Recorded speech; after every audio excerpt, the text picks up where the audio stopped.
ঋতু পরিবর্তনের শুরুতেই ধীরে ধীরে বাড়ছে শীতের আমেজ। সেই সাথে শীত এলেই শুরু হয়ে যায় পিঠাপুলির মহা উৎসব। পিঠা উৎসবে আখের গুড়ের যেন জুড়ি নেই।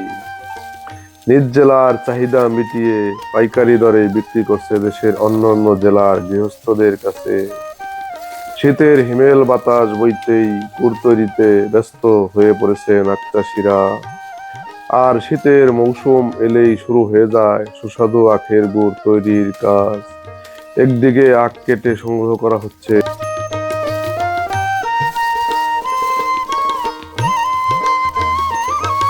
আখ থেকে মেশিনের মাধ্যমে রস সংগ্রহ করে সেই রস জাল দিয়ে তৈরি হচ্ছে গুড়। ইতিমধ্যে এই গুড় তৈরিতে ব্যস্ত সময় পার করছে চৌহালি উপজেলার আখ চাষিরা। চৌহালি উপজেলার জনতাঘাট গ্রামের মাঠে দেখা যায় আখের গুড় তৈরিতে ব্যস্ত সময় পার করছে আখ চাষিরা। দীর্ঘ কয়েক বছর ধরে এই এলাকায় প্রতি শীত মৌসুমে আখ থেকে গুড় তৈরি করতে দেখা যায়। তবে আগের মতো আখ চাষ না থাকায় তেমন একটা চোখে পড়ে না রস থেকে গুড় তৈরির করার দৃশ্য।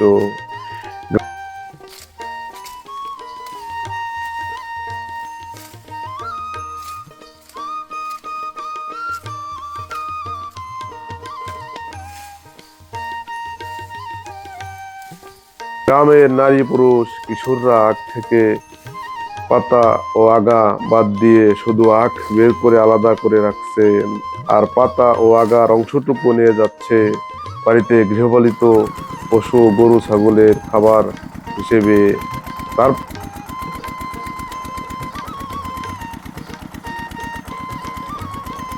সেই আখগুলো থেকে কারিগররা একটি মেশিনের মাধ্যমে রস বের করেছে। তার পাশেই পরপর একটি বিশাল উনুন তৈরি করে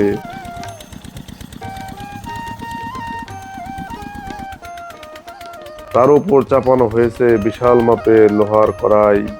তাতেই আখের রস ঢেলে জাল দিচ্ছে, আর অনবরত সেই কড়াইয়ের দিকে সজাগ নজর কারিগরদের।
রজ্জাল করার কারিগর জানান, প্রায় 3 ঘন্টা রজ্জাল করে পরে তা চুলা থেকে নামিয়ে 20 থেকে 25 মিনিট রাখার পর শক্ত হয়। পরে কারিগরদের হাতের সাহায্যে শক্ত গুড়গুলোকে একটি নির্দিষ্ট আকারে দেওয়া হয়। এভাবেই তৈরি হয় আখের রস থেকে সুস্বাদু গুড়।